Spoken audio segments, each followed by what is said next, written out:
అదే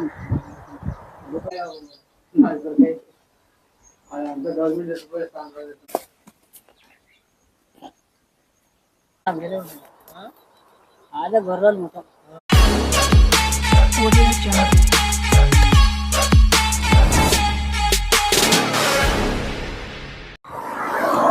hi friends, welcome to Shri Mallikarjuna blogs YouTube channel. ఈరోజు నేను మీకు ఒక విశిష్టమైన దేవాలయం చూపిస్తాను. పూర్తిగా ఇటుకలతో నిర్మించినటువంటి దేవాలయం. దేశంలోనే 2వ అతిపెద్ద దేవాలయము. ఇప్పుడు ప్రస్తుతానికి శిథిలావస్థలో ఉంది. ఆ టెంపుల్ గురించి మీకు నేను పూర్తిగా వివరిస్తాను. ప్రస్తుతం మనం జడ్చర్ల నుంచి వెళ్ళి కల్వకుర్తికి వెళ్ళే రహదారిలో ఉన్నాము. ఇది అదే రహదారి. దీని పక్కకే మనకి గొల్లత్త గుడి అనే ఒక టెంపుల్ ఉంది, అక్కడ కనిపిస్తుంది. అదే చూపిస్తాను మీకు. ఇప్పుడు నేను దాని గురించి వివరిస్తాను.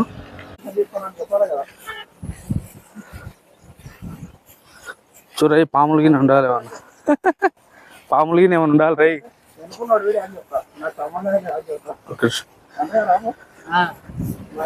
ఇక్కడ కనిపించే ఒకప్పుడు జైన మత తీర్థంకరులు నడిచినటువంటి ప్లేస్ లో ఈరోజు మనం ఉన్నాము. అదే ప్లేస్ గొల్లత్త గుడి. ఈ ప్లేస్ వచ్చేసి మహబూబ్నగర్ డిస్ట్రిక్ట్ జడ్చర్ల మండల్ గంగాపూర్ విలేజ్ లో ఉంది.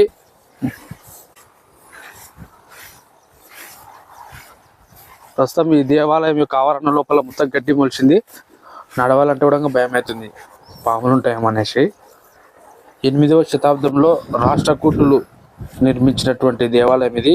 జైన మతానికి సంబంధించినది. మొత్తం ఎత్తు వచ్చేసి 65 అడుగుల ఎత్తు ఉంటుంది. 45 అడుగుల గోపురం ఉంటుంది. ఆ గోపురం అనేది ఈ ఆలయానికి స్పెషల్ అట్రాక్షన్.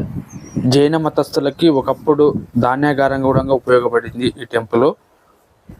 పురావస్తు శాఖ వారు ఇక్కడ ఒక బోర్డు పెట్టడం జరిగింది. ఏంటంటే ఇక్కడ తవ్వకాలు కానీ ఏమైనా విగ్రహాలు ఉంటే ధ్వంసం చేయడం కానీ అలాంటివి చేయకూడదు అనేసి ఇక్కడ హెచ్చరికలు జారీ చేసి బోర్డు అయితే పెట్టిరు. ఇదిగో ప్రస్తుతం మనం చూస్తున్న బోర్డు ఇదే. పూర్తి వివరాలు ఉన్నాయి. ఈ ఆలయం మొత్తం 8 ఎకరాల విస్తీర్ణంలో ఉంది. చుట్టుముట్టు కాంపౌండ్ వాళ్ళు కట్టేసారు, వేరే వాళ్ళు లోపలికి రాకుండా. ఒక గేట్ కూడా ఏర్పాటు చేశారు. మనం ఇందాక ఆ గేట్ నుంచి వచ్చినాం పర్మిషన్ తీసుకొని. ఒకప్పుడు ఇక్కడ బంగారు కుండలు ఉండేవని స్థానికులు చెప్తున్నారు. దాన్ని బట్టి ఇక్కడ తవ్వకాలు జరిపారు చాలా మంది. తవ్వకాలకు సంబంధించిన ఆనవాళ్ళు కూడా మనం గుడి లోపలికి వెళ్ళాక చూడొచ్చు. చూపిస్తాను మీకు. ప్రస్తుతం మనం చూస్తున్నటువంటి జైన దేవాలయం 8వ శతాబ్దంలో నిర్మించినటువంటి ఆలయం. 1149 1162 సంవత్సరం మధ్యలో రాష్ట్రకూటులు రాజులు పరిపాలించారు. అప్పుడు ఈ దేవాలయాన్ని వాళ్ళు నిర్మించారు అనమాట. ఇక్కడనే పక్కన మనకి అల్వాన్పల్లి అనే విలేజ్ ఉంటుంది. ఆ గ్రామం ఒకప్పుడు జైనమత కేంద్రంగా వరిదిల్లింది. కేంద్ర పురావస్తు శాఖ వారు ఏం చేశారంటే ఈ టెంపుల్ పడిపోకుండా అక్కడక్కడ సిమెంటు చేయడం జరిగింది. చూస్తున్నాం మనం, మనకు కనిపించే భాగం అంతా సిమెంట్ చేసారు. అంటే కంప్లీట్గా పడిపోకుండా అలా రక్షిస్తూ వస్తున్నారు. 7 నుంచి 8 అడుగుల ఎత్తు వరకు సిమెంట్ చేసారు గోడకి. ఎందుకంటే ఆ ఇటుకలు ఊడిపోయి టెంపుల్ పడిపోకుండా ఉంటుందని. మనం ఇందాక చెప్పినప్పుడు లోపల మొత్తం తవ్వకాలు జరిపారండి. అయితే ఈ గుడిలో 5 అడుగుల ఎత్తుగల 2 జైన తీర్థంకరుల విగ్రహాలు ఉండేటివి. ఒకటేమో మహావీరుని విగ్రహము, మరొకటేమో పార్శ్వనాథ్ విగ్రహము. ఈ రెండింటిని మ్యూజియంలోకి తరలించండి. ఒక విగ్రహం హైదరాబాద్ మ్యూజియంలో ఉంటే మరొక విగ్రహం పిల్లలమర్రి దగ్గర ఉన్నటువంటి మ్యూజియంలో ఉంది. అది మీకు చూపిస్తాను, చూడండి ఒకసారి. ఇదేనండి ఆ విగ్రహము. ఈ ఆలయం శిథిలావస్థలో ఉంది కాబట్టి పైన మొత్తం రంధ్రం ఏర్పడింది. ఈ ఆలయాన్ని మొత్తానికి ఎలా నిర్మించిందంటే ఇటుక మీద ఇటుక పేర్చి మాత్రమే ఈ ఆలయాన్ని నిర్మించరు. ఎటువంటి సిమెంట్ కానీ మట్టి కానీ వాడలేదు. ఓన్లీ ఇటుకలని ఒకదానిపైన ఒకటి పేర్చి ఈ కట్టడాన్ని అద్భుతంగా నిర్మించరు. మీరు బాగా అబ్జర్వ్ చేయండి. ఇటుకల మధ్యలో ఎలాంటి సిమెంట్ కానీ వేరే మెటీరియల్ ఏం లేదు. మీరు చూస్తే అర్థమవుతుంది. క్లియర్గా అబ్జర్వ్ చేయండి. అక్కడక్కడ శిథిలం కాకుండా కొంచెం కొద్దిగా మనకు డిజైన్ కనిపిస్తుంది. ఆ డిజైన్ మాత్రం చాలా బాగుంది. చూడండి, ఆ ఇటుకల మధ్యలో ఎలాంటి మెటీరియల్ లేదండి. ఒకసారి బాగా అబ్జర్వ్ చేయండి. ఇలా ఇటుకలతో నిర్మించిన ఆలయం 2వ ఆలయం అండి మన దేశంలో. మొదటి ఆలయం వచ్చేసి ఉత్తరప్రదేశ్లోని కాన్పూర్ దగ్గర బీదర్గావ్ అనే ప్రాంతంలో ఇటుకలతో నిర్మించినటువంటి ఇంకొక జైన ఆలయం ఉంది. అది మీకు ముందు వీడియోలో ప్లే చేస్తాను, ఒకసారి చూడండి. ఈ ఆలయం చుట్టుముట్టు ఇంత ముందుకు కాంపౌండ్ వాల్ ఉన్నట్టుందండి. మనకు ఆనవాళ్ళు కనిపిస్తున్నాయి. ప్రస్తుతానికి ఆ కాంపౌండ్ వాల్ మొత్తం శిథిలమైపోయింది. చూడండి ఎంత బాగుంది చూడడానికి టెంపుల్. హెచ్ఎల్ వస్తే ఎవరైనా ఖచ్చితంగా చూడండి టెంపుల్. ఇది చాలా చారిత్రక ప్రాముఖ్యం కలిగినటువంటి ప్రాంతం ఇది. చూడండి నేను చెప్పాను కదా ఇంత ముందుకు ఉత్తరప్రదేశ్లోని కాన్పూర్ దగ్గర ఉన్నటువంటి ఆలయం అనేసి. ఈ ఆలయం ఆ ఆలయం రెండు సేమ్ ఉన్నాయి, బాగా అబ్జర్వ్ చేయండి. ఇది మొదటి ప్లేస్లో ఉంటే మన ఇందాక చూసిన గొల్లత్త గుడి రెండవ ప్లేస్ అండి. అంటే ఇటుకలతో నిర్మించినటువంటి స్పెషల్ టెంపుల్స్ ఇవి. చూడండి ఇటుకలు మాత్రమే కనిపిస్తున్నాయి మనకి, వాటి మధ్యలో ఎలాంటి రాళ్ళు కానీ తర్వాత వేరే ఏమి కనిపించట్లేదు మనకి. ఇక్కడ ఆలయంలో మరి విగ్రహం లేనట్టుందండి. నేను ఇది నెట్లో నుంచి కలెక్ట్ చేశాను ఈ వీడియోని మీకు చూపించాలనే ఉద్దేశంతో. ఇందాక గొల్లత్త గుడికి ఎలాంటి డిజైన్ ఉందో ఇక్కడ అలాంటి డిజైన్ ఉందండి.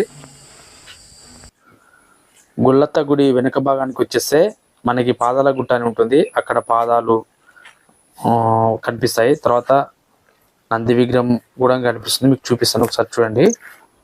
ఇక్కడ కూడా ఆర్కియాలజికల్ డిపార్ట్మెంట్ వాళ్ళు కూడా బోర్డు బాతిరండి, ఇలాంటి తవ్వకాలు కానీ విగ్రహాలని నాశనం చేయడానికి వీల్లేదు, అలా చేస్తే జైలు శిక్ష తప్పదని అక్కడ హెచ్చరికకు సంబంధించినటువంటి బోర్డు ఏర్పాటు చేశారు. గొల్లత్త గుడి దగ్గర కూడా చూసాం కదా బోర్డు. మొత్తం ఇది ఆర్కియాలజికల్ డిపార్ట్మెంట్ వాళ్ళ ఆధీనంలో ఉంది.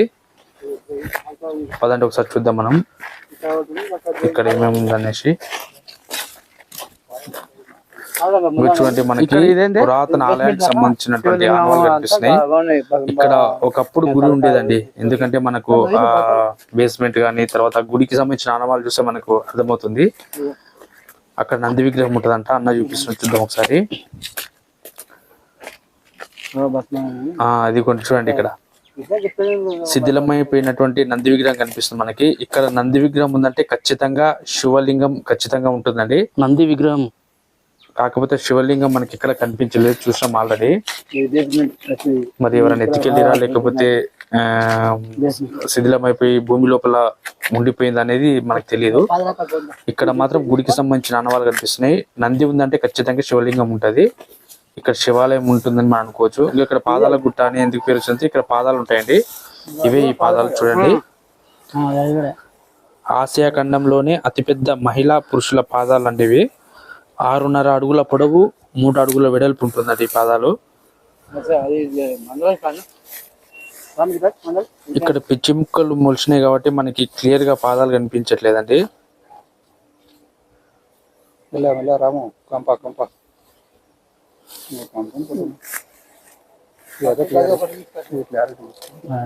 ఇక్కడ పక్కనే వేరొక పాదాలు ఉన్నాయి, అవి కూడా చూద్దామండి. ఇదిగో ఇక్కడ మనకు క్లియర్ గా ఏర్పడుతుంది చూడండి. పాదాలు అంటే ఎలా ఉంటాయంటే ఇలా ఉంటాయి, అందుకే దీన్ని పాదాల గుట్ట అంటారు. ఇక్కడ పక్కనే ఇంకా వేరే విగ్రహాలు ఉన్నాయి, అవి కూడా చూద్దాం ఒకసారి. అవి కూడా మొత్తం శిథిలమైపోయి ఉన్నాయంట. చూడండి ఇక్కడ అమ్మవారి యొక్క విగ్రహం ఉంది, అమ్మవారి పేరు ఏందనేది తెలియదు. చూడండి ఇక్కడ విగ్రహం మొత్తం పడిపోయింది. ఇక్కడ తవ్వకాలు జరిపి ఇలా పడేసిపోయారండి విగ్రహాలని. చాలా తవ్వకాలు జరిపారంట ఇటు సైడు. ఇక్కడ బంగారు కుండలు ఉండేటివని అప్పట్లో జనాలు నమ్మేవారంట, అందువరకు తవ్వకాలు జరిపారు. ఇక్కడ చూస్తే మనకి విగ్రహాలు కనిపిస్తున్నాయి. ఇంకో ఈ విగ్రహానికి ఏదో చరిత్ర కూడా రాసిరు, కానీ మనకి అది అర్థం అవ్వట్లేదు. ఇంకో ఈ రాయికి కూడా కొన్ని విగ్రహాలు ఉన్నాయి. ఇక్కడ రాముని విగ్రహం ఉంది చూడొచ్చు, చేతిలో బాణం కనిపిస్తుంది మనకి, చేతిలో బాణం కనిపిస్తుంది. ఇక్కడ రాముని విగ్రహం ఉంది, అంటే ఇక్కడ రామునికి సంబంధించిన ఆలయం కూడా ఉందని మనం అనుకోవచ్చు. మొత్తం తవ్వకాలు జరిపిరండి బాగా, విగ్రహాలను మాత్రం చెల్లా చెదురుగా పడేసారు. ఇక్కడ చూడొచ్చు మనం, చాలా పురాతనమైన చరిత్ర ఉన్నటువంటి ఈ ప్రాంతాన్ని కేంద్ర పురావస్తు శాఖ వారు శ్రద్ధ పెట్టి డెవలప్ చేస్తే మంచి పర్యాటక ప్రాంతంగా అభివృద్ధి చెందుతుందండి ఈ ప్రాంతము. మనకు ఆ విగ్రహాలు ఏంటనేది అర్థం అవ్వట్లేదు. ఇంకో ఇక్కడ కూడా ఉంది ఇవ్వండి ఒకసారి. ఇక్కడ అమ్మవారు ఉన్నారు, అమ్మవారు ఎవరు అనేది మనకు తెలియదు. ఫ్రెండ్స్ ఇదండి గొల్లత్త గుడి యొక్క విశిష్టత, జైనమత ఆలయం అని కూడా అంటాము. ఈ వీడియో నచ్చితే తప్పకుండా లైక్ చేయండి, షేర్ చేయండి, సబ్స్క్రైబ్ చేయండి ఫ్రెండ్స్. మరొక మంచి వీడియోతోన కలుద్దాం. Bye friends. అందరికీ ఖచ్చితంగా లైక్ చేయండి, షేర్ చేయండి. Thank you friends. Thanks for watching.